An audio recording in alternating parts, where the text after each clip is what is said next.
Bom, boa noite a todos. Irei começar a falar de um tema que é familiar de muitos colegas aqui, então fiquem à vontade para interromper.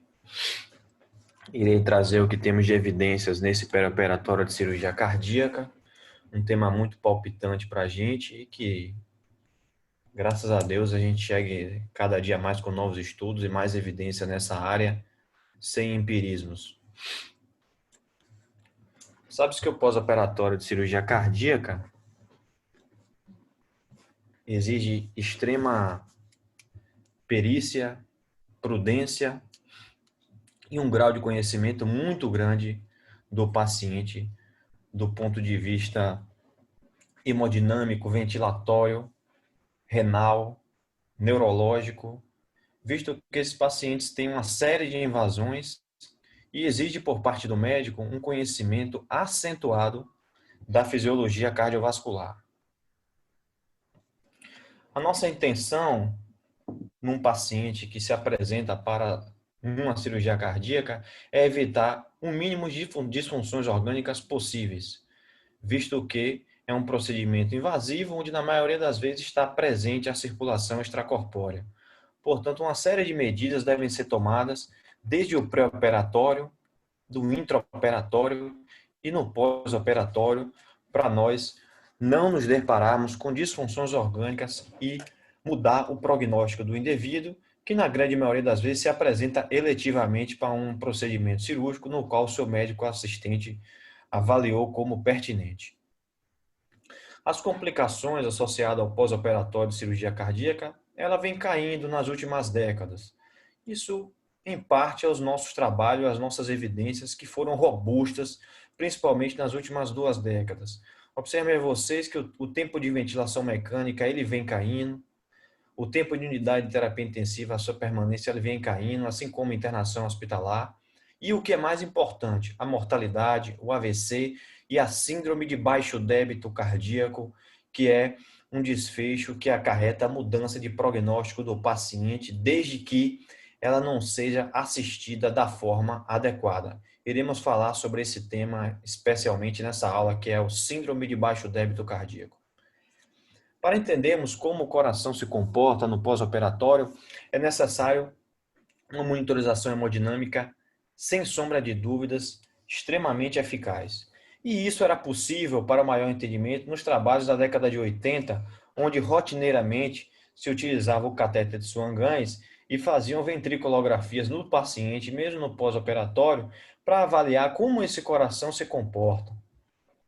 Sabe-se que nas primeiras horas do pós-operatório de cirurgia cardíaca há sim uma depressão da função ventricular esquerda. Veja, esse é o slide mais clássico do pós-operatório de cirurgia cardíaca, que é o slide do Dr. Roberts, publicado no Journal of Thoracic Cardiovascular Surgery em 1981, onde ele mostra que nas primeiras horas há uma queda da função ventricular nesses pacientes e essa queda da função ventricular ela tende a se recuperar no decorrer das horas e após 24 horas o paciente já retorna à sua função ventricular basal, desde que ele seja completamente assistido. E se a causa que levou o paciente à cirurgia cardíaca for corrigida adequadamente, ele tende, inclusive, a melhorar a sua função ventricular após uma semana da intervenção cirúrgica.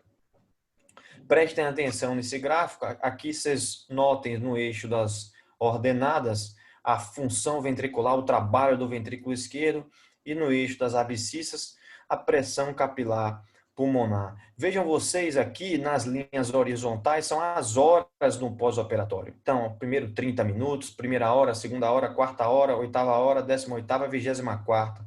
Observem vocês que a função do ventrículo esquerdo na primeira hora ela é deprimida e no decorrer das horas ela vai aumentando se o suporte é realizado de forma adequada. Lógico, nós estamos comparando com o controle pré-bypass. Nós estamos comparando com o controle pré-cirurgia cardíaca, onde esse paciente tem uma função ventricular adequada. Não só isso, olha a pressão capilar aqui no eixo das ordenadas, que ela é elevada na primeira hora, e essa pressão capilar, quando o paciente é assistido corretamente, veja que eu sempre bato nessa tecla, assistir corretamente.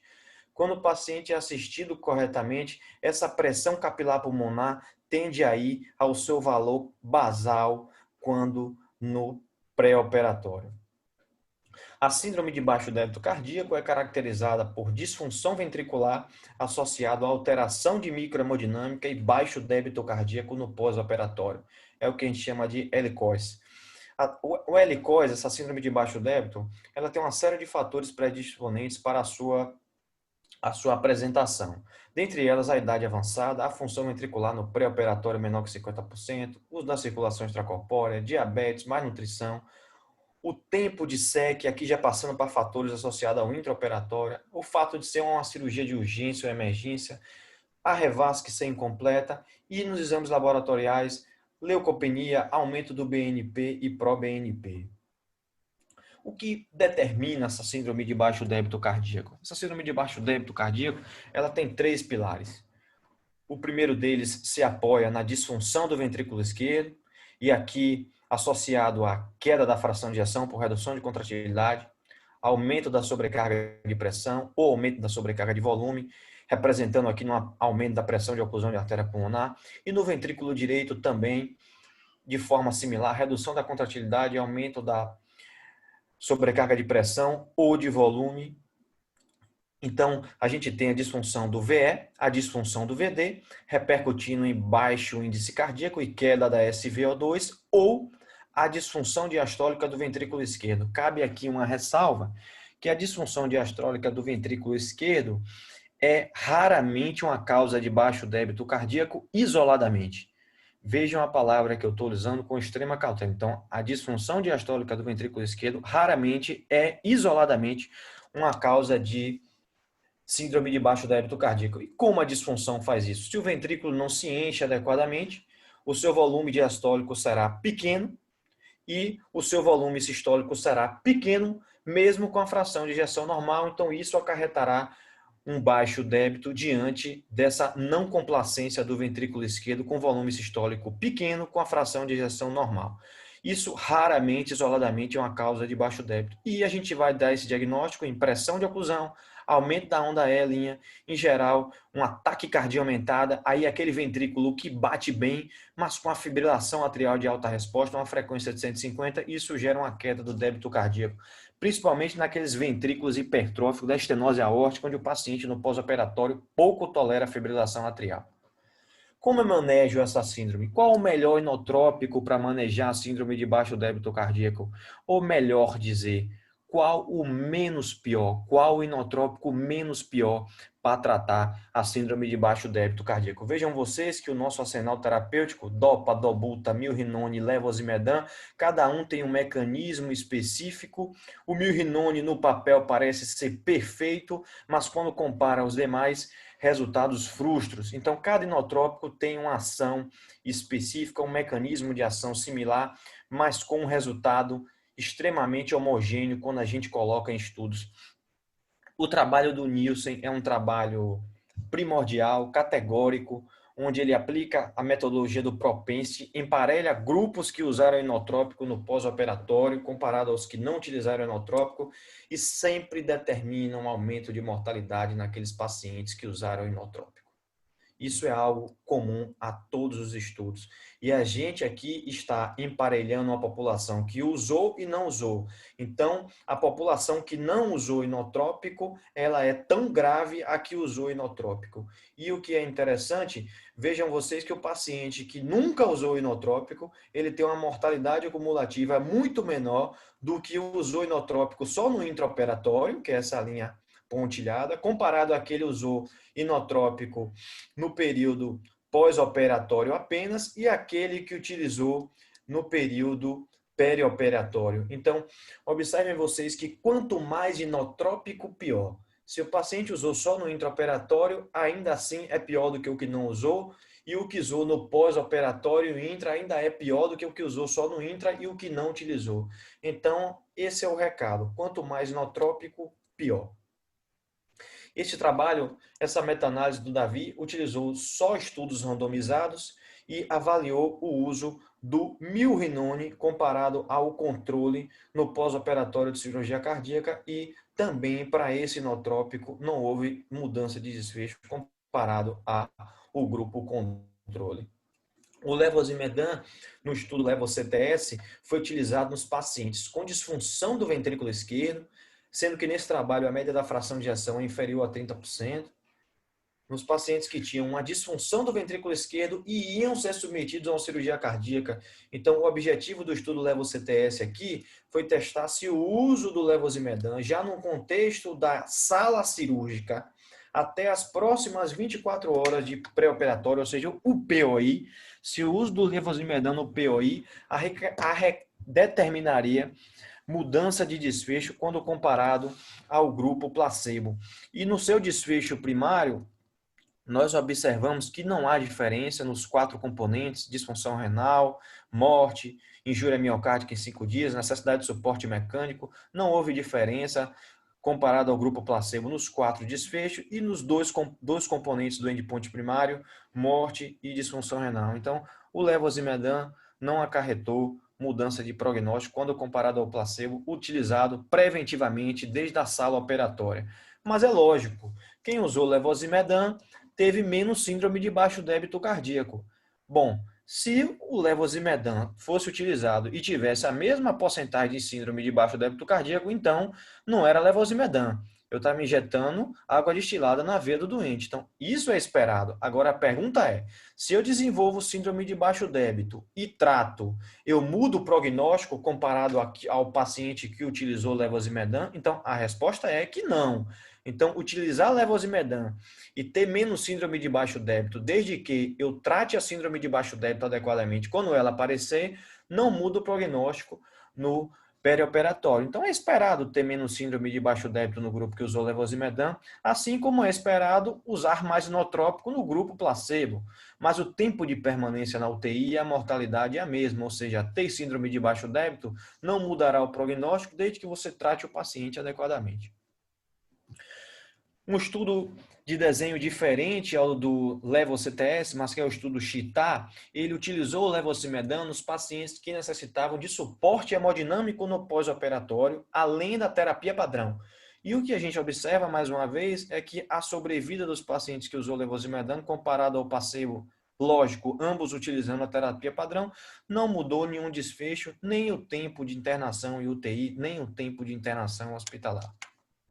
Então, para o inotrópico, a mensagem é less is more, e a estratégia de uso de inotrópico preventivamente, rotineiramente no pós-operatório de cirurgia cardíaca não é suportado mais pelos estudos que nós temos de larga escala em custo-efetividade e efetividade terapêutica. Quando nós falamos de choque, propriamente dito, e choque cardiogênico, o resultado que eu trago é o do SOP2, onde ele sugere que a noradrenalina é o melhor vasopressor quando comparado à dopamina só no choque cardiogênico. Quando falamos do choque hipovolêmico e séptico, não há uma mudança de prognóstico para a mortalidade nesse cenário. Apenas a dopa é mais arritmogênica. Mas falando de disfunção do ventrículo esquerdo no pós-operatório, a gente pode utilizar os resultados do SOP e aplicar o choque cardiogênico do pós-operatório, onde a nora parece ser o melhor vasopressor. E o que vocês acham de utilizar balão intraórtico no pré-operatório em pacientes de alto risco?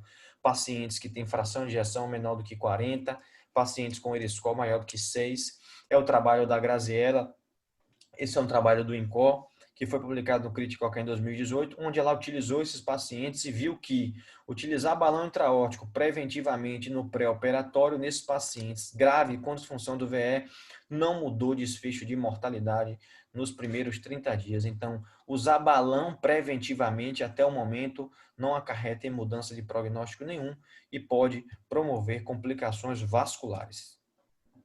O outro lado da moeda, quando a gente olha para a síndrome de baixo débito cardíaco, é o choque vasoplégico, é a vasoplegia. Aqui nós temos débito cardíaco normal, mais resistência vascular periférica diminuída, com alteração da microperfusão. Então, nós estamos olhando para o lado oposto da síndrome de baixo débito cardíaco, que é a vasoplegia após cirurgia cardíaca. Essa vasoplegia, ela se apropria em 3 pilares: nos receptores de catecolamina, nos receptores de angiotensina e no peptídeo natriurético cerebral associado ao óxido nítrico. Então, aqui eu já olho para um paciente e vejo onde eu posso ter vasoplegia. Aquele paciente que tem depressão de catecolamina, aquele paciente que tem pouca angiotensina ou aquele paciente que tem a sua angiotensina bloqueada, daí os trabalhos que mostrarem o uso de ECA ou bloqueador de receptor de angiotensina nas primeiras 24, na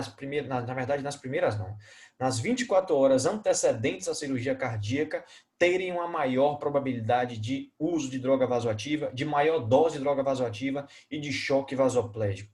Por isso, os trabalhos mostram que é classe 3 utilizar IECA nas 24 horas antecedentes ou bloqueador de receptor de angina a uma cirurgia cardíaca, desde que não haja uma justificativa ideal, uma fração de ejeção reduzida, um hipertenso grau 3, que me faça tornar essa medicação imprescindível. Então, quando eu falo de vasoplegia, eu estou falando de NORA, eu estou falando de receptor da angiotensina 2, eu estou falando de óxido nítrico e BNP, e todos têm um mecanismo comum, que é o aumento do cálcio intracelular e a contração da miosina.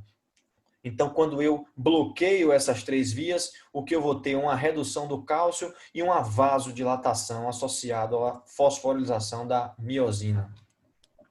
Um estudo clássico que compara o tratamento de escolha para vasoplegia no pós-operatório, que é o estudo VANCS, onde apropria a noradrenalina de um lado e a vasopressina no outro.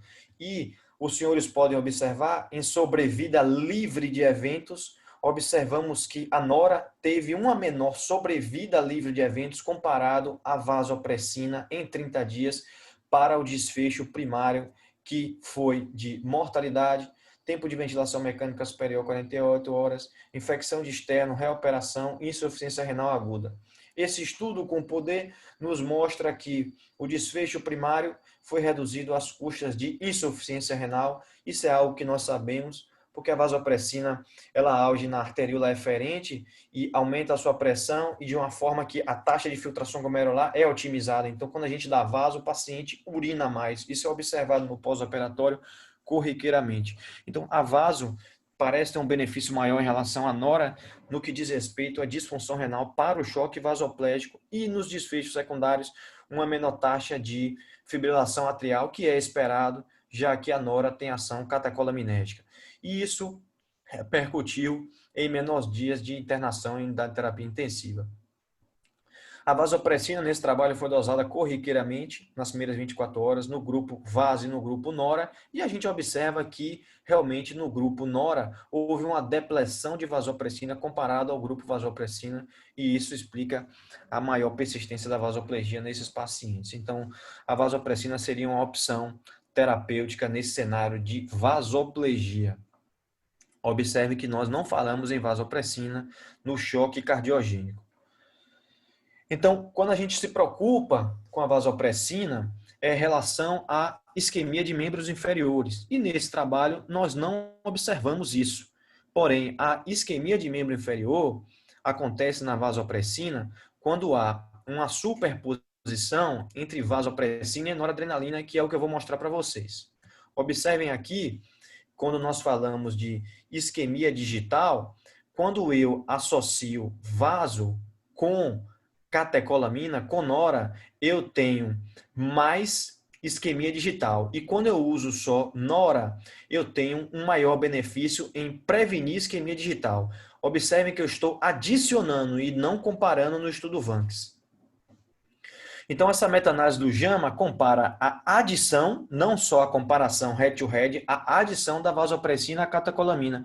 E o que nós observamos é que essa adição é benéfica em relação à fibrilação atrial, porque eu poupo dose de catecolamina, e há uma tendência em redução de mortalidade quando eu combino vaso com nora no pós-operatório comparado com nora isoladamente. Mas o peso maior está na isquemia digital, então cabe aqui uma lembrança que o seu paciente tem doença arterial periférica grave, talvez essa combinação possa propiciar algum desfecho desfavorável. A mensagem é: olhe para a perna do seu doente quando você usar vaso, monitorize a perfusão, principalmente quando o seu paciente já tiver doença arterial periférica no pós-operatório.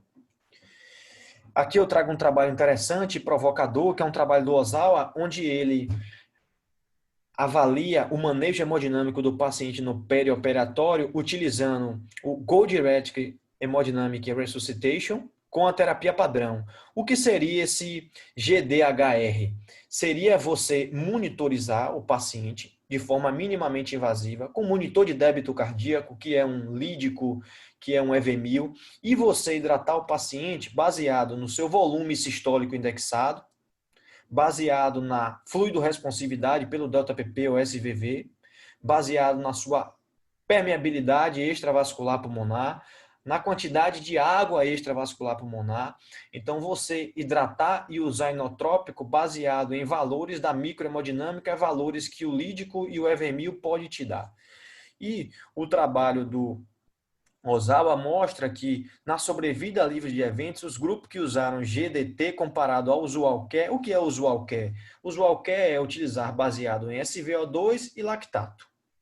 PAM, frequência cardíaca, e não utilizar um monitor de débito cardíaco com informações da vasculatura e da água pulmonar.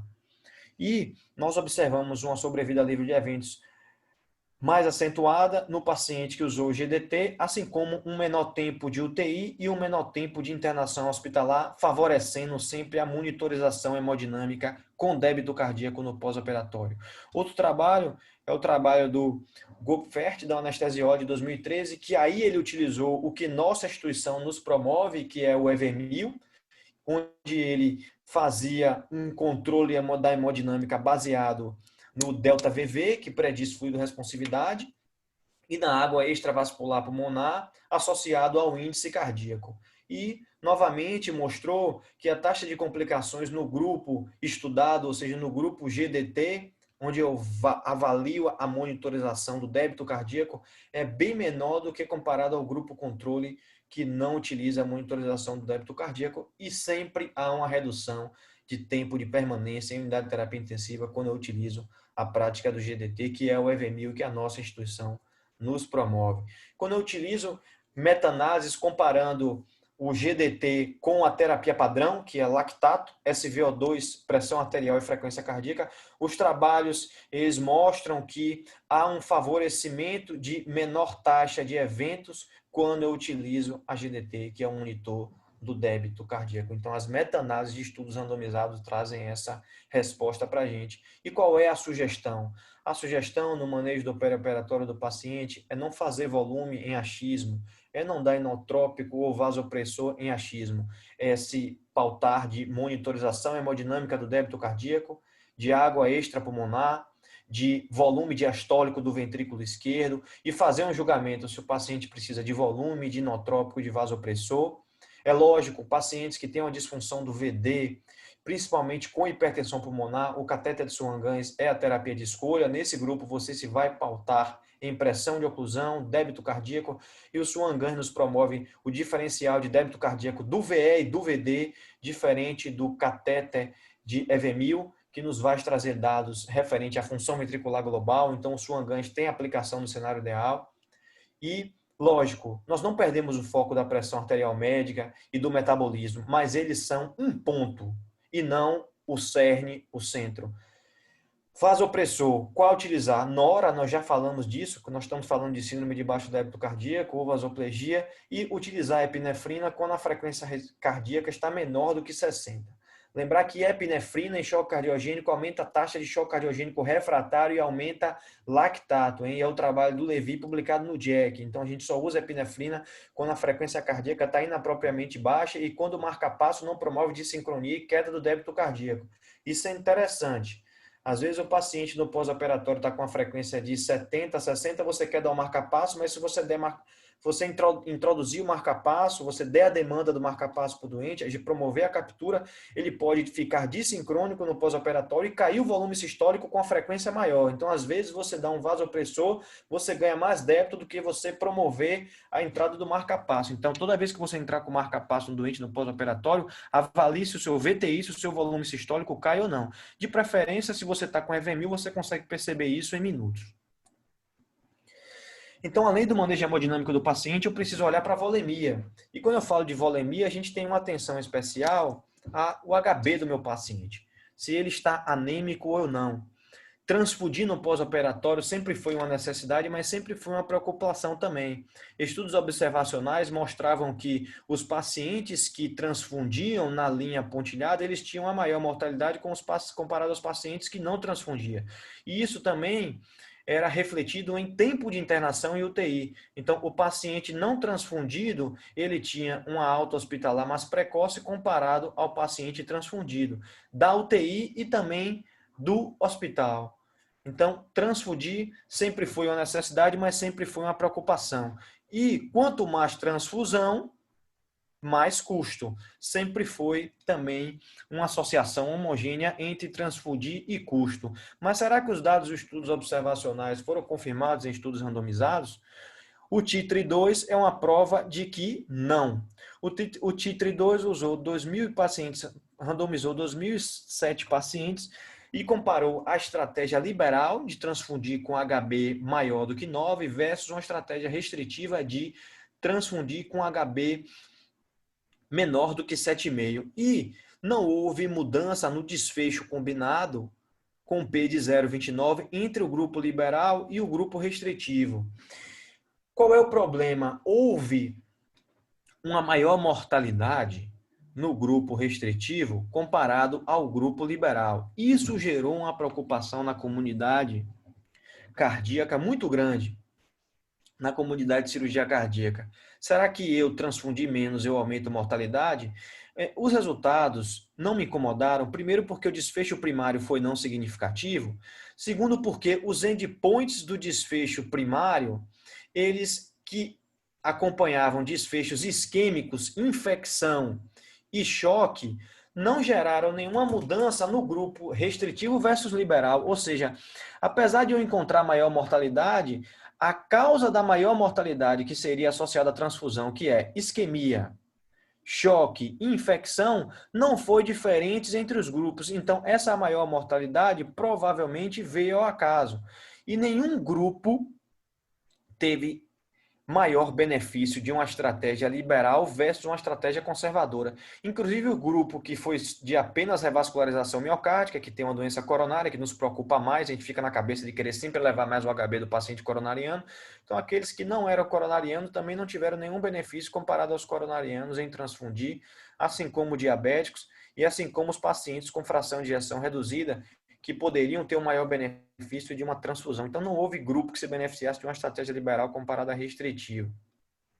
E, nesse estudo randomizado, a gente observa que não houve diferença no custos comparado o grupo liberal com o grupo restritivo, ou seja, a bola levantada nos estudos observacionais não foram comparados nos estudos randomizados. O estudo TRIX, dessa vez, ele trouxe uma outra pergunta de estratégia liberal versus restritiva, que foi no cenário dos pacientes de alto risco, comparados com baixo risco, ou seja, no cenário de pacientes com Euroscore 6. Será que ter uma estratégia restritiva comparada à liberal no grupo de alto risco também acarretaria mudança de benefício? Será que eu preciso transfundir mais quanto mais grave for o doente? Não, não precisa. Veja que no desfecho primário também, nesse estudo randomizado, com poder de mais de 4.000 doentes, não houve mudança no endpoint primário e no desfecho secundário de morte, AVC, infarto do miocárdio, fibrilação atrial, diálise, quando analisados isoladamente, ou seja, transfundir de forma liberal não muda prognóstico e eu particularmente prefiro a estratégia conservadora para evitar hipervolemia e complicações associadas à transfusão, como taco, trale, apesar de serem infrequentes no pós-operatório de cirurgia cardíaca. Então, o corte de 7,5 é um alvo nesse cenário de pacientes no pós-operatório de cirurgia cardíaca. Na literatura, até o momento, não há motivo para você querer transfundir com HB menor do que 9. Assim como manejar hemodinamicamente é muito importante no pós-operatório, manejar a ventilação tem um espaço, com certeza, fiel a nós cardiologistas e que impacta em mudança de prognóstico. A gente sabe que esses pacientes são ventilados no intraoperatório e no pós-operatório imediato e a injúria miocárdica associada ao próprio ventilador, barotrauma, volotrauma, telectotrauma, ergotrauma, é uma preocupação.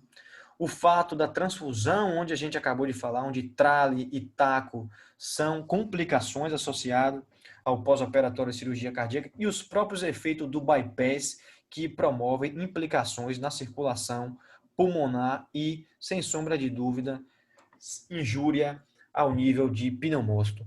Olha que trabalho interessante do Henrico, onde ele avalia no pós-operatório de cirurgia cardíaca duas estratégias de ventilar com alto e baixo volume corrente. E esse estudo foi randomizado e ele fez uma análise dos perfis inflamatórios a nível do brônquio, a nível do lavado broncoalveolar e também ao nível do plasma, da circulação periférica. E ele observa que o paciente que ventilou com alto volume corrente e PIP baixa, ele tinha no tempo zero, lógico, eu não ventilei ainda, um marcador inflamatório de interleucina no lavado broncoalveolar, interleucina 6 baixo.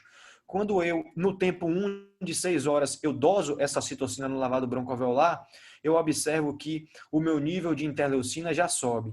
E no tempo 2, em 24 horas, com o doente extubado, aqueles que foram ventilados com volume corrente alto, ainda assim continuavam a aumentar a interleucina no lavado broncoalveolar. Agora vejam vocês o comportamento do paciente que era ventilado com volume corrente baixo e PIP alta. Esse paciente, é lógico, no tempo 6 horas, ele tinha interleucina 6 aumentada no lavado broncoalveolar, mas quando eu observava em 24 horas, esse lavado broncoalveolar já tinha um decréscimo de interleucina 6. E esse comportamento também foi observado para a interleucina 8 e para a interleucina 8, desculpe, no paciente ventilado com volume corrente alto e ventilado com volume corrente baixo. Veja que o volume corrente alto, o paciente começa a ascender e continua mesmo fora da ventilação, e o volume corrente baixo, ele começa a cair a inflamação no lavado broncoalveolar quando ele é ventilado com volume corrente baixo, mesmo quando estubado.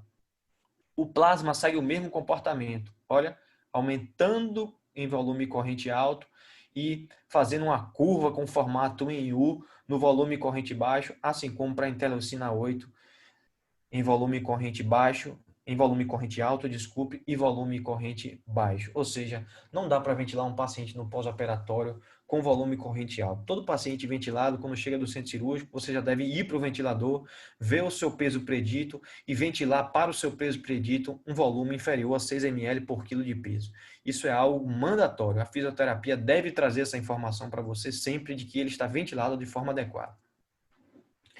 Isso não é só em trabalho experimental, isso não é só em trabalho teórico, isso também é presente em trabalhos com seres humanos, onde a gente observa que o volume corrente baixo ele está associado a uma redução de desfecho clínico. Observe nesse trabalho também randomizado que os pacientes ventilados com volume corrente baixo, eles têm um tempo de ventilação mecânica inferior a 6 horas comparado com o tempo de ventilação com volume corrente alto. E esses pacientes com volume corrente baixo, que inflamam menos a via aérea, menos a circulação pulmonar, menos o alvéolo pulmonar, ele também é reentubado menos no pós-operatório. E, lógico, tem um tempo de extubação inferior comparado ao paciente que é ventilado com volume corrente alto. E vejam os senhores que o volume corrente baixo, ele é protetor e o volume corrente alto, ele é um preditor independente de disfunção orgânica, mesmo quando ajustado para demais variáveis clínicas. Assim como o volume corrente alto, ele é um preditor independente quando ajustado para demais variáveis clínicas para disfunção multiorgânica. Então, ventilar com volume corrente alto promove disfunção orgânica e multiorgânica no pós-operatório.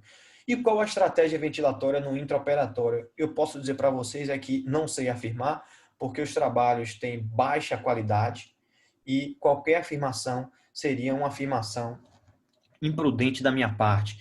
Na prática, o que a gente observa é que esse pulmão continua a ser ventilado no pós-operatório. Agora, qual o melhor modo ventilatório? Em que estilo ventilar esse paciente? A qualidade da evidência não me permite afirmar nada a respeito. Eu trago esse trabalho aqui em homenagem a Adriano, que é quando utilizar o catéter nasal de alto fluxo ou o BIPAP no pós-operatório de cirurgia cardíaca quando estubamos o nosso paciente. Na verdade, a gente usa o catéter nasal de alto fluxo ou o BIPAP no pós-operatório naqueles pacientes que têm um risco de reintubação, uma falha de extubação. E que pacientes são esses? Aqueles pacientes que já são hipoxêmicos, aqueles pacientes que têm fração de ejeção menor do que 40, que têm um IMC alto, que já têm um relato prévio de falha de extubação. Então, para esses pacientes, eu devo utilizar um catéter nasal de alto fluxo ou um BIPAP, uma pressão não invasiva nas vias aéreas. Mas qual a melhor estratégia? Neste trabalho do JAMA, do Stefan, o catéter nasal de alto fluxo foi não inferior à estratégia com ventilação não invasiva. E isso é importante porque tem pacientes que não toleram ventilação não invasiva. A gente presenciou essa semana no pós-operatório, não foi, Bill? Na semana passada, um paciente que chegou com a bolha gástrica, um abdômen distendido. Então, esse paciente, se a gente faz na VNI, ele tem um risco de vômito, ele tem um risco de broncoaspiração maior. Então, o catéter nasal de alto fluxo pode ser uma boa alternativa para esses pacientes que têm falha, preditores de falha de extubação no pós-operatório de cirurgia cardíaca. Qual a melhor sedação para esses pacientes? Depende do desfecho que você está avaliando. Se eu penso em delirium, os trabalhos randomizados que comparam dexmedetomidina Precedex com Propofol mostram que para delirium o Precedex é melhor. Quando eu me refiro à hipotensão, os dois sedativos, os dois ansiolíticos, têm realmente um efeito similar no que diz respeito à hipotensão nessa meta-análise de estudos randomizados. Quando eu falo em fibrilação atrial, novamente eu tenho um resultado similar entre Propofol e dexmedetomidina no pós-operatório de cirurgia cardíaca. E quando eu me refiro a bradicardia, isso, o Precedex é campeão. Então a gente precisa tomar cuidado nos pacientes que demandam marca-passo, demandam um cronotrópico positivo no pós-operatório, onde o Precedex pode piorar o perfil hemodinâmico desses pacientes. A ketamina, que é bastante utilizada aqui em Salvador, em diversos serviços no pós-operatório de cirurgia cardíaca, o nosso guideline sugere com uma classe 2B e nível de evidência B, mas a minha opinião pessoal é que essa medicação tem um espaço especial no pós-operatório de cirurgia cardíaca por ser um broncodilatador, por alterar pouco o perfil hemodinâmico, por promover pouca hipotensão comparado a Propofol e Precedex, mas pode ter uma ação no sistema nervoso adrenérgico e aumentar o duplo produto do doente. Então, um paciente que já está com FA alto, um paciente que está muito hipertenso, a ketamina pode ter um perfil pior do que o Precedex e o Propofol. E o benzodiazepínico a gente sempre deve evitar no pós-operatório. Quanto menos, melhor, já que ele propicia delírio. Lembrar que sempre é imperativo usar protetor gástrico, visto que no pós-operatório de cirurgia cardíaca, em trabalhos randomizados, quando a gente comparou o bloqueador do receptor de histamina com IBP, quem usou IBP, nesse cenário, teve menos sangramento digestivo, menos gastrite hemorrágica e menos úlcera péptica ativa. Então, não tem por que não prescrever IBP venoso no pós-operatório de cirurgia cardíaca. É classe 2A e é classe 2B utilizar bloqueador do receptor de histamina. Então, não vejo cenário com bloqueador de receptor de histamina no pós-operatório de cirurgia cardíaca. Como prevenir TEV nesses pacientes? Olha, o que eu posso te dizer é que o nosso guideline da CHEST afirma que no POI, onde o paciente pode estar sangrando, onde o paciente tem um débito contínuo pelo dreno, a gente deve utilizar, sem dúvida, uma profilaxia mecânica comparado a não utilizar profilaxia, mas sempre que possível, utilizar profilaxia farmacológica. E aqui eu trago os resultados do Prevent, que comparou terapia farmacológica para prevenir TEV com compressão pneumática versus terapia farmacológica isoladamente. E mostrou que a compressão pneumática não acrescenta na profilaxia de TEV quando eu já instituí ao meu paciente a heparina ou clexane. Então, compressão pneumática pode comprometer a mobilidade do doente na unidade, promover desconforto, promover edema no membro, até propiciar TEV. Então, a gente só usa compressão pneumática no pós-operatório quando o meu paciente não está usando profilaxia química de TEV. Outra atenção nossa no pós-operatório é sempre a infecção hospitalar e, sem sombra de dúvida, aquele paciente que infecta no pós-operatório, ele tem uma maior mortalidade comparado ao paciente que não infecta no pós-operatório. Eu trago o trabalho do Jennings, é um trabalho que utilizou mais de 5.000 pacientes submetidos a cirurgia cardíacas e, em ordem decrescente, a principal causa de infecção no pós-operatório de cirurgia cardíaca é a pneumonia. após infecção de corrente sanguínea e após infecção por Clostridium difficile e, menos frequentemente, em quarto lugar, graças a Deus, infecção profunda, a mediastinite. Para prevenir infecção no pós-operatório, a gente se apoia nas medidas de boa prática do guideline do JAMA. Esse é um guideline recente de 2019, onde é demonstrado que para cada medida adotada eu reduzo proporcionalmente a minha chance de infecção no pós-operatório de cirurgia cardíaca. E que medidas são essas reconhecidas como classe 1? É descolonizar o paciente com mupirocina nasal. Essa descolonização deve ser feita no primeiro dia do pré-operatório até o quarto ou quinto dia de pós-operatório. Vou falar mais disso. Utilizar cefalosporina 30 a 60 minutos previamente à incisão. Esse tempo é muito importante, sendo que esse antibiótico é o antibiótico de escolha para paciente não colonizado, paciente sem uma internação prolongada, para paciente não invadido. Esse é um detalhe que eu trago atenção para vocês. Muitas vezes a gente prescreve a profilaxia para todo mundo, mas às vezes o nosso paciente é dialítico, às vezes o nosso paciente já tem um catéter, às vezes o nosso paciente está 30 dias no hospital esperando para a cirurgia cardíaca e a nossa profilaxia não deveria ser com cefazolina. Os centros americanos e europeus, para pacientes que passam mais de 72 horas no hospital esperando a cirurgia cardíaca, a profilaxia nunca é com cefalosporina, é com vancomicina. Então a gente deve prestar atenção a esse detalhe. Evitar raspar com gilete o paciente que será submetido à cirurgia cardíaca, ele deve fazer o corte imediatamente no pré-operatório, com nível de evidência 2B, o uso de clorexidina álcool para a pele no pré-operatório, e o nível 2A, remover o curativo só após 48 horas. A mupirocina, aqui eu trago o trabalho do BOD. A mupirocina no pós-operatório faz muito sentido. Nesse trabalho foram utilizados a mupirocina comparada ao placebo nos pacientes que tinham colonização nasal com Staphylococcus aureus, e esse Staphylococcus aureus é sensível à meticilina. Lembrar que isso acontece em 20% dos pacientes que vão ser submetidos à cirurgia cardíaca. Então, não são todos os pacientes que têm colonização, mas 20% desses pacientes têm, e a gente não faz essa profilaxia no pré-operatório rotineiramente e no pós-operatório. E os pacientes que utilizaram mupirocina nasal no primeiro PO até o quarto ou quinto PO, no primeiro dia do pré-operatório até o quarto ou quinto PO, eles tiveram, sem sombra de dúvida, uma menor taxa de infecção nosocomial comparado ao placebo.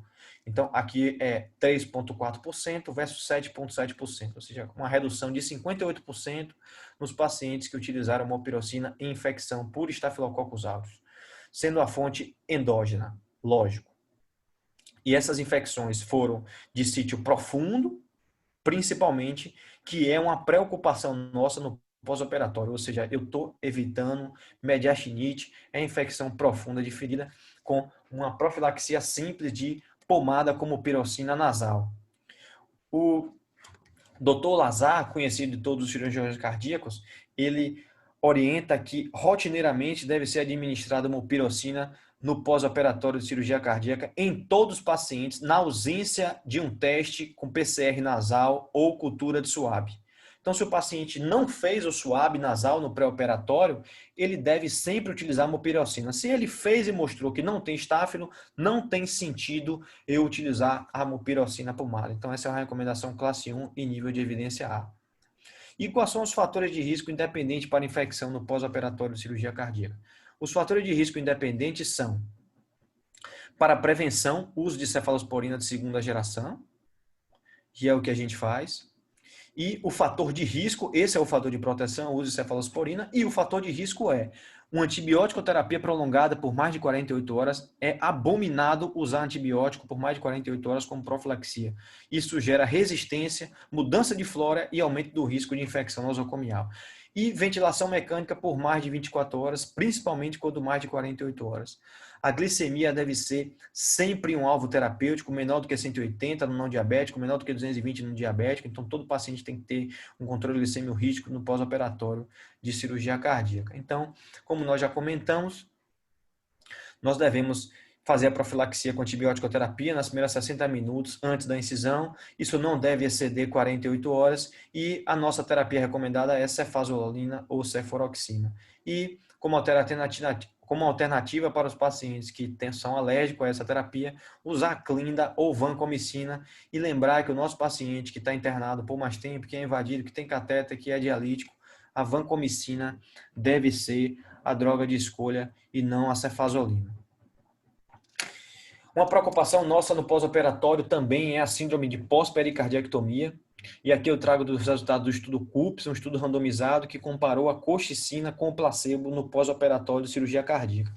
Esse é um trabalho do Imásio e é importante falar para vocês que a colchicina foi utilizada após 72 horas. E eu vou explicar para vocês por que isso é importante. Quando a colchicina era utilizada após 72 horas do pós-operatório, nós observamos que no primeiro mês eu tinha uma redução significativa de síndrome pós-pericardiectomia do grupo que usou colchicina versus o grupo placebo. Veja bem, eu estou administrando profilaticamente, eu não estou administrando no paciente que tem risco ou paciente que tem diagnóstico de pericardite. Então, aqui é prevenção. E eu utilizo só por 30 dias. Eu não utilizo por 3 a 6 meses, que é a dose de tratamento. Então, a profilaxia com colchicina para todos os pacientes após 72 horas. Observem vocês que há uma redução também em 12 meses e desfecho secundário e não houve aumento de efeitos colaterais quando administrado após 72 horas. Por que eu bati na tecla das 72 horas? Porque nas primeiras 72 horas, o paciente está com o abdômen distendido, o paciente está iniciando dieta, o paciente às vezes está com a sonda gástrica. Então, a chance dele ter intolerância à colchicina é muito maior. E nas primeiras 24 a 48 horas, ele ainda está com antibiótico, que aumenta a chance de ter feito intolerância à colchicina. Então, quando usar colchicina no pós-operatório, eu particularmente gosto de utilizar em todo o pós-operatório de cirurgia cardíaca após o terceiro dia, utilizar com esse corte de 72 horas, porque senão vai acontecer isso aqui, ó. O Dr. Imásio, ele quis fazer o CUPS 2, que foi publicado no JAMA, e ele mostrou novamente que teve uma redução de síndrome pós-pericardiectomia no grupo colchicina, comparado ao grupo placebo. Mas dessa vez, ele aumentou e muito a taxa de evento adverso quando ele já prescreveu no pós-operatório imediato e também no pré-operatório. Então, ele quis avançar. Ele quis dar colchicina nas primeiras 24 horas no pré e seguir no pós-operatório imediato. Aí ele perdeu a medicação. Aí ele induziu evento adverso, intolerância gástrica, descontinuidade da medicação e perdeu o sentido. Por quê? Porque ele utilizou a medicação no momento errado.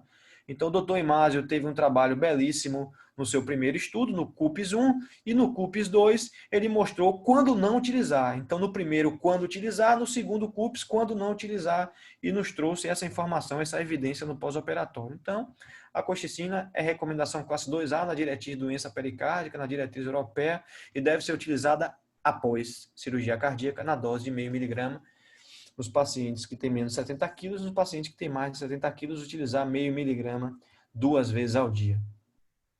Trago também os resultados aqui do estudo STIX, que avalia o uso da Rosuva no perioperatório.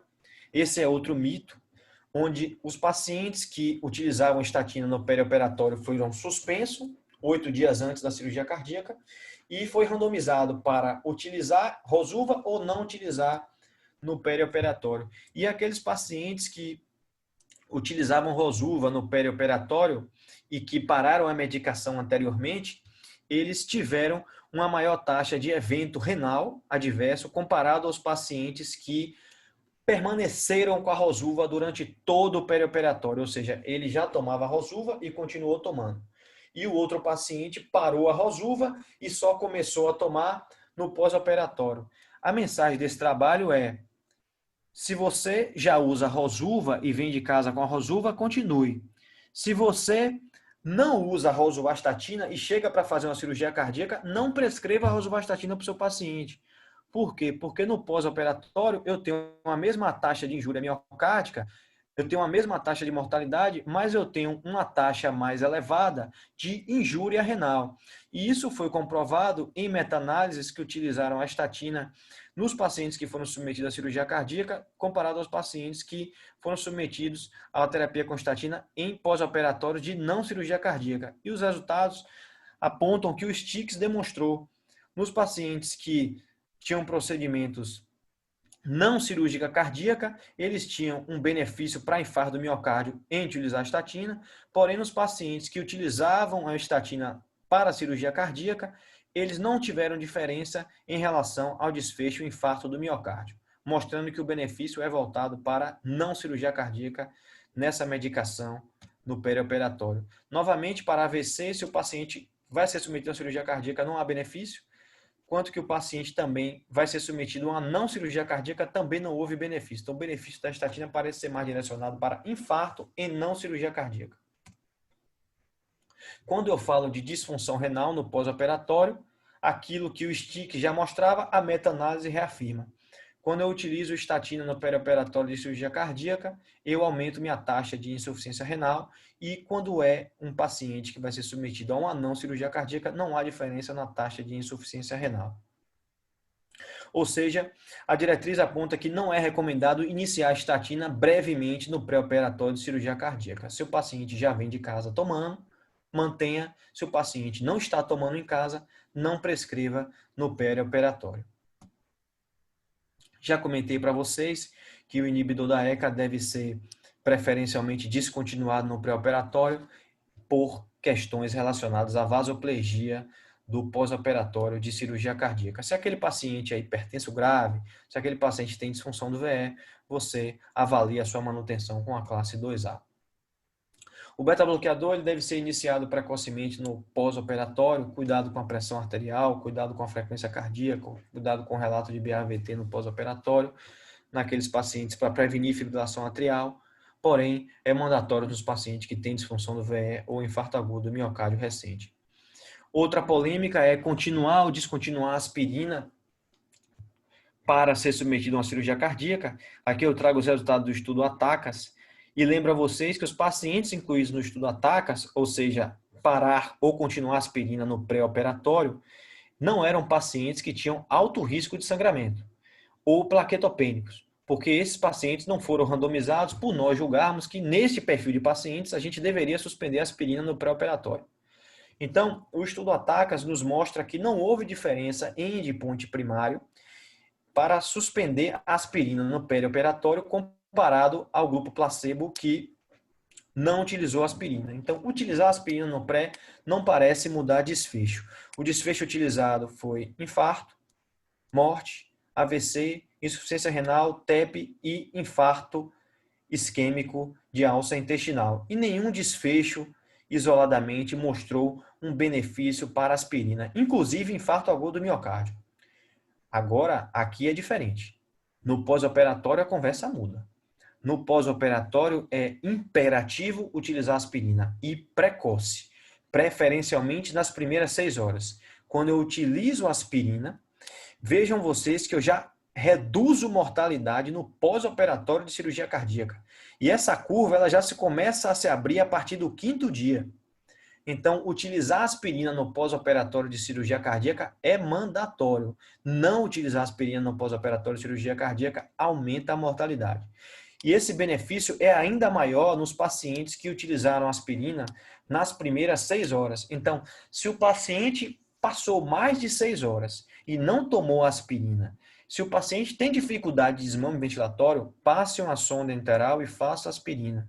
Não espere estubar um doente que tem um desmame difícil, que tem relato de falência para extubação, para utilizar aspirina. Passe a sonda no seu doente e utilize a aspirina no seu POI de cirurgia cardíaca, porque isso vai promover redução de desfecho. Então, é classe 1 utilizar aspirina nas primeiras de 24 horas no pós-operatório de cirurgia cardíaca. E você deve considerar manter a aspirina no pré-operatório de cirurgia cardíaca naqueles que vinham utilizando. Lembrar que o estudo ATACAS não avaliou os pacientes que tinham alto risco de sangramento. Nestes pacientes, já é sabido que utilizar aspirina não é bom, não é ideal. A gente suspende. Só utiliza naqueles que têm um risco de sangramento relativamente baixo.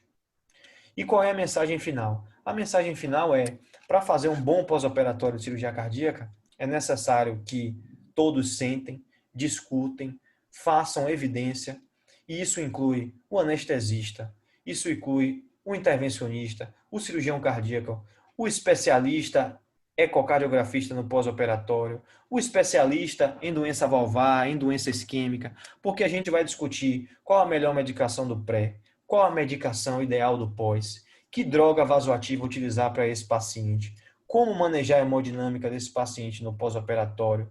Aí entra o paciente que já tem uma história de bradicardia no pós-operatório, então vale a pena conversar com a arritmia, incluir ela na discussão no paciente que você já tem uma probabilidade pré-teste aumentada de bloquear no pós-operatório. Então, o nosso resultado é dependente da conversa, do diálogo, da discussão, não de um único especialista, mas sim de todos os especialistas.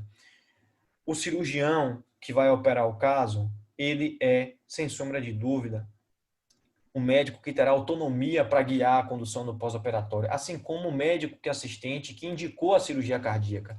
Mas quando eu trago o Heart Team, eu quero melhorar o resultado do assistente, do clínico que indicou a cirurgia.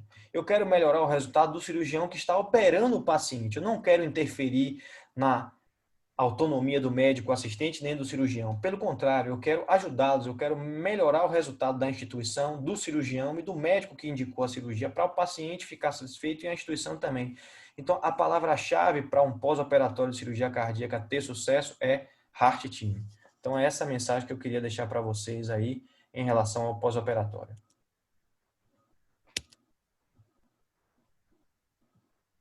Parabéns, doutor Diogo. Cumpriu a risca o horário, hein? Você pegou no meu pé? Diogão, monitorização minimamente invasiva para todo mundo ou para Peraí, pacientes deixa eu abrir. selecionados? Vocês estão me vendo? Vocês estão me vendo? Tamo. Deixa eu abrir aqui para ver. Diga aí, amigo. Monitorização minimamente invasiva para todo mundo ou para caso selecionado? Adriano, assim, a gente está falando de Evermil, né? Que é a nossa, o nosso aparato no Hospital São Rafael e, por incrível que pareça, para mim é o mais ideal para monitorização minimamente invasiva. Eu lhe respondo da seguinte forma: se o paciente não tem nenhum preditor de complicação com um catéter de 5 frentes na artéria femoral, eu não tenho por que evitar o uso dessa monitorização. Agora, se um paciente é sabidamente portador de uma doença arterial periférica grave, eu vou lhe ser sincero, eu ponderaria em não utilizar.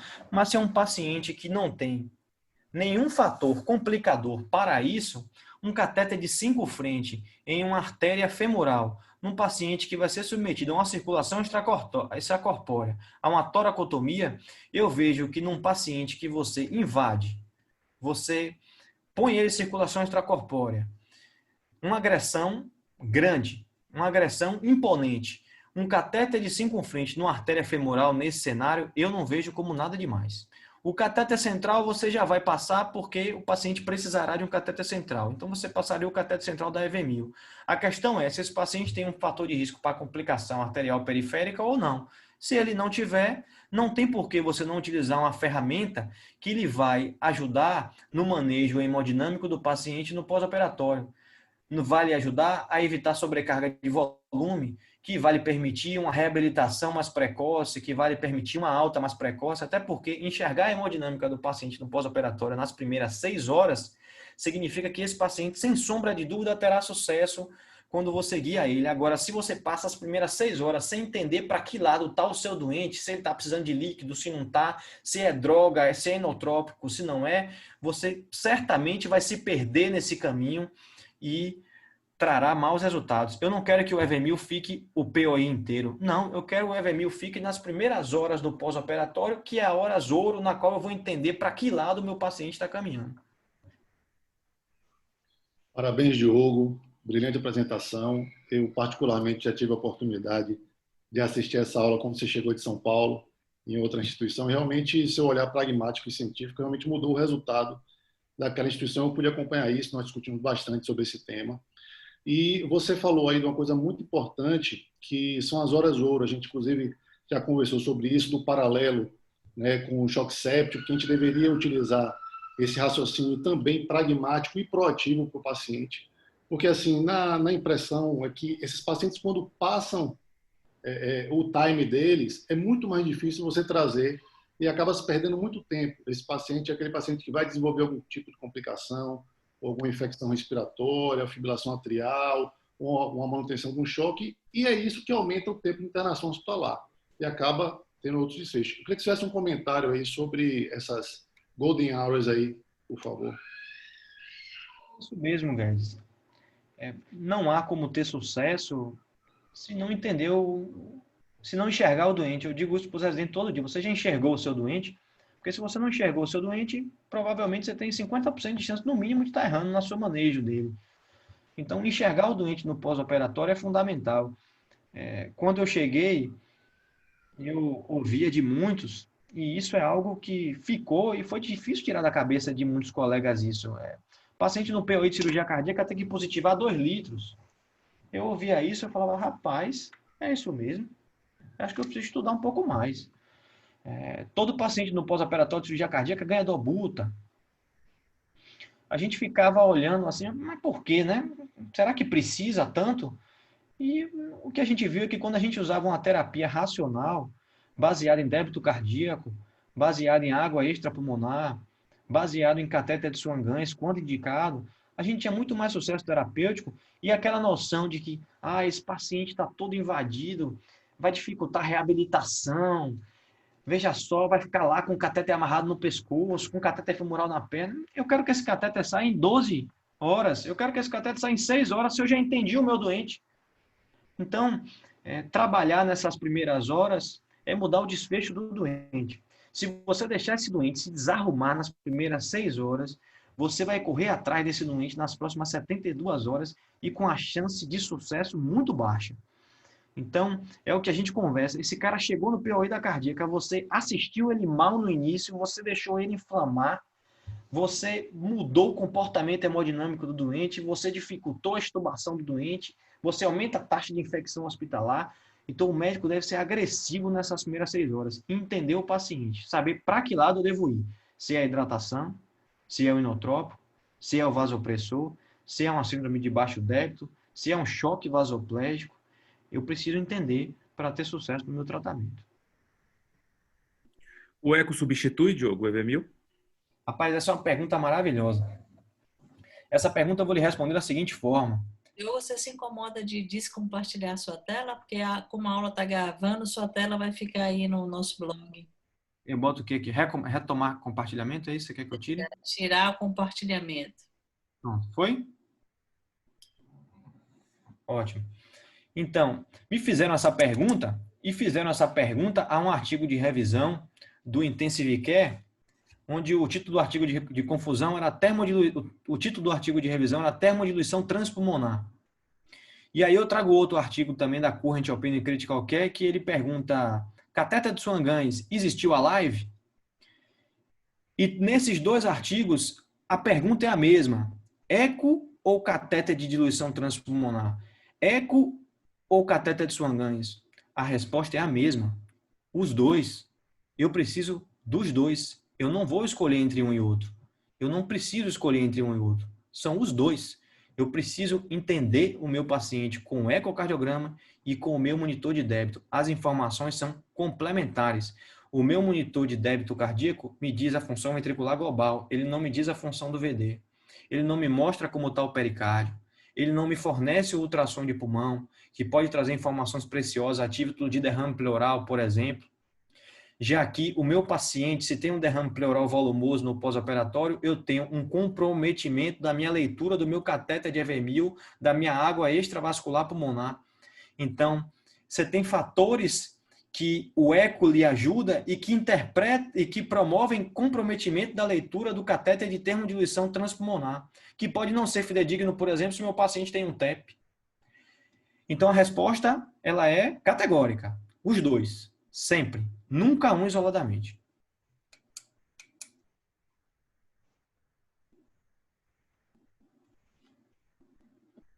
Diogão, boa noite. Excelente apresentação, meu irmão. Muito, muito boa. Um questionamento. Paciente renal crônico, 0,5 micrograma de nora, precisando subir droga. Associo vaso ou vou subindo um pouco mais a nora? Olha, se o paciente é renal crônico e eu quero utilizar um vasopressor, eu não tenho dúvida de que a vasopressina pode me trazer benefícios para esse paciente, como eu lhe disse, porque ele vai reduzir a taxa de injúria renal. A minha preocupação de associar nora com vaso é com a perna, não é com o rim. Se eu usar a nora isoladamente e for subindo dose de nora, eu vou ter uma maior chance de evoluir para a disfunção renal. Agora, se eu associar vaso, eu tenho um efeito protetor renal e eu vou me beneficiar, sem sombra de dúvida, com o uso da vasopressina. A minha preocupação é sempre a perna. E a gente observa isso na prática. Quando a gente aumenta vaso, você olha para a perna do doente, começa aquela perna a ficar com aquele liveto, dependendo da dose que você utiliza. Então, muita atenção quando utilizar vaso na circulação periférica do seu doente. O rim, sem sombra de dúvida, é um fator que me leva a crer que a vasopressina terá um maior benefício.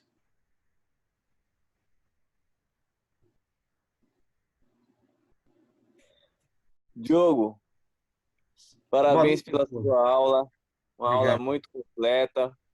Eu queria lhe perguntar uma coisa. Você falou do beta-bloqueador, que tem vantagens para a gente colocar, e isso é uma coisa bem comum, né? Você colocar o beta-bloqueador para profilaxia de FA no pós-operatório.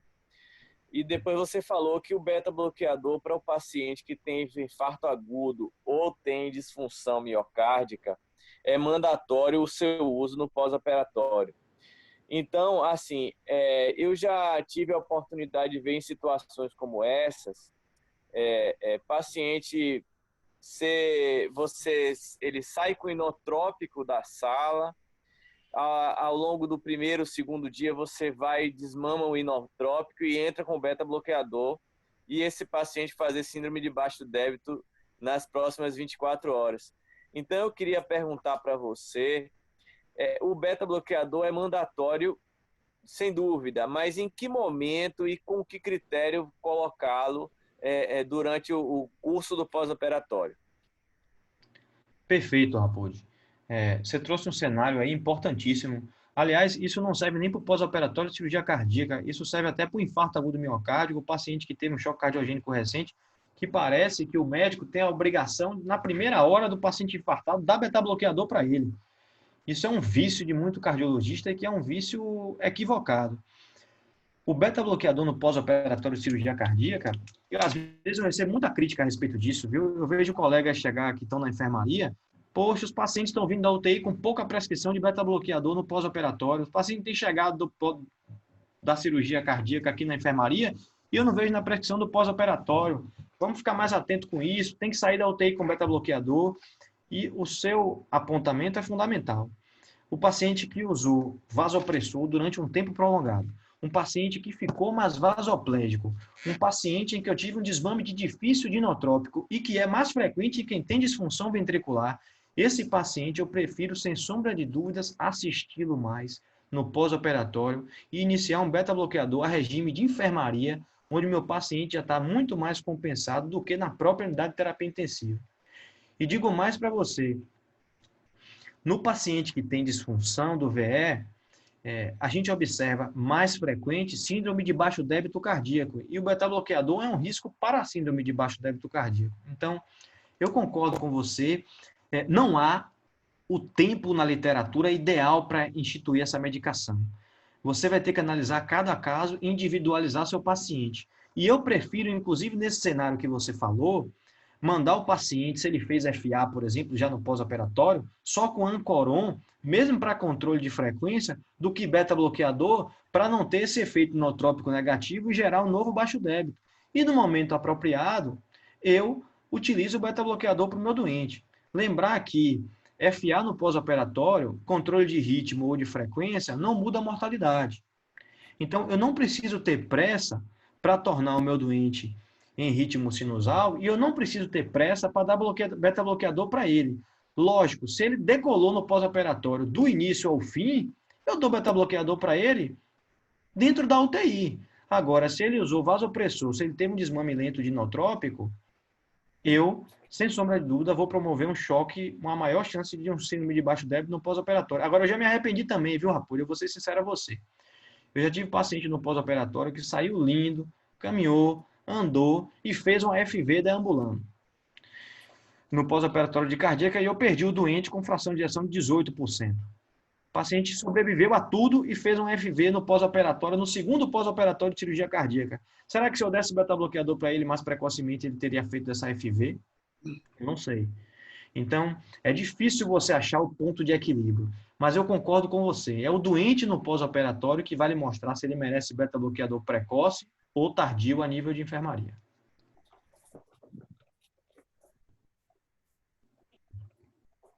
Uma pergunta aqui no bate-papo, Diogo. Marcão, se você tem alguma experiência de azul de metileno no choque vasoplégico, se tem alguma evidência. E Clebão está perguntando se, com relação aos eletrólitos, magnésio, cálcio, potássio, qual o objetivo? Azul de metileno tem estudo e tem evidência, justamente porque ele age naquela via do óxido nítrico e cálcio, né, na fosforização da miosina. Mas eu confesso para você, toda vez que eu vi uma urina verde, eu preenchi um atestado de óbito. Então, o azul de metileno, ele tem espaço na vasoplegia, mas eu vou pensar em utilizar ele quando eu estou com vaso, dose máxima, nora, dose máxima, e eu faço azul de metileno, que não é isento de complicações. A urina verde é o de menos. O problema dele é o pico de hipertensão que ele pode promover no doente, o pico de hipertensão pulmonar que ele pode promover no doente e a falência de VD. Então, azul de metileno não é uma medicação isenta de risco. Ela tem risco, sim, e deve ser usada com extrema cautela. Eu já fiz, mas sempre que fiz, preenchi atestado de óbito, porque é um cenário extremamente desfavorável. E ficar atento quando for utilizar com a metahemoglobinemia. Lembrar que quando eu uso azul de metileno, eu perco o meu parâmetro de saturação. Aquela saturação pode não ser real, já que eu posso ter uma concentração aumentada de metahemoglobinemia. Então, quem for utilizar azul de metileno tem que conhecer azul de metileno antes de utilizar e saber dos seus efeitos colaterais, porque não é só vasoplegia refratária azul de metileno. Às vezes, meu paciente está com alguma disfunção do VD, já tem hipertensão pulmonar e eu posso piorar o choque e não melhorar. Então, fiquem atentos, porque é uma medicação que requer experiência. Diogo. Oi, Léo. Parabéns, cara, pela aula, excelente. Eu vou Obrigado. só fazer um meia-culpa, porque eu tenho muito hábito de usar dobutamina, mesmo que em baixas doses. Normalmente a gente tira de sala o paciente com 3 microgramas, 5 microgramas por quilominoto de dobuta. Você observa isso, porque faz bastante eco no intraoperatório. A gente vê diferença, né, do ventrículo naquele momento ali, pós saída de SEC, né, pós-descampeamento aórtico. Só para lembrar, assim, o próprio Nielsen, alguns anos depois, usando a mesma base de dados, ele publicou no Critical Care um estudo que ele comparava a dobuta com a milrinona. Na verdade, na Escandinávia, o pessoal usa muito, ou usava muito milrinona, parece que é a droga de escolha dos anestesistas, segundo ele mesmo diz, e a mortalidade é mais do dobro do que com a dobutamina, né? Então, pode ser que naquele estudo de 2014 do Nielsen, que ele publicou no Jornal da Anestesia, a milrinona seja o grande responsável por essa mortalidade dos inotrópicos, entendeu? E outra coisa também é que a gente realmente não usa doses muito altas, né? A gente usa dose, procura tirar com dobutamina e vasodilatador para ir assim que possível, nas primeiras horas, desmamar a dobuta. Meu receio é tirar a dobuta de todo mundo muito precocemente e a gente só enxergar a disfunção ventricular algumas horas depois, 12, 18 horas. Mas aí você bateu num ponto interessante. Você está com eco em sala, você está com a sonda esofágico lá, vendo que o ventrículo melhorou. Então, você não usou inotrópico às cegas, você usou baseado por monitorização. Você tinha um ventrículo na sua mão, batendo com o anestesista ele dizendo que melhorou. Então, você fez algo que deveria ter sido feito. Então, veja bem que você não prescreveu dobuta de uma forma indiscriminada. Se o seu ventrículo sair de sala batendo assim, você não vai pedir para dar dobuta. Não, a gente sempre reduz. Para não taquicardizar o meu doente. Então, A gente tem esse conforto no hospital que é ter eco na sala exato, de cirurgia. exato. Então, você está agindo baseado em monitorização hemodinâmica. Você está com eco esofágico em sala, que é indicação, né? Todo paciente deve ter passado uma sonda esofágica no intraoperatório durante uma cirurgia cardíaca. Hoje em dia, a gente não pode abrir mão disso se o serviço nos promove essa monitorização. Então, você deve usar do Abutra se o seu ventrículo realmente está bobo, como você fala, como vocês gostam de falar. O outro fator é que eu não tenho nenhum estudo poderoso o suficiente, randomizado, head-to-head, milrinone com dobutamina, para me afirmar que um é superior ao outro. Então, essa é uma análise de dados retrospectivos que traz essa informação. Mas eu não tenho poder para afirmar isso. Quando eu tiver poder para afirmar isso, você pode ter certeza que a dobuta vai sair do mercado e a milrinone vai entrar. Então, Mas o que ele mostrou foi o contrário, né? Ele mostrou o dobro da mortalidade com a milrinone. Isso, então, o contrário. Você não tem estudo poderoso para mostrar que um é melhor do que o outro até o momento. Infelizmente. Eu gostaria de ter esse trabalho na mão, mas eu não tenho. O que eu tenho, e é senso comum, é usar inotrópico aumenta a mortalidade. Agora, a questão é, esses inotrópicos foram sempre utilizados de forma adequada, com a monitorização adequada, ou foi utilizado de forma indiscriminada? É difícil avaliar, mas é marcador de morte, simples. É difícil avaliar.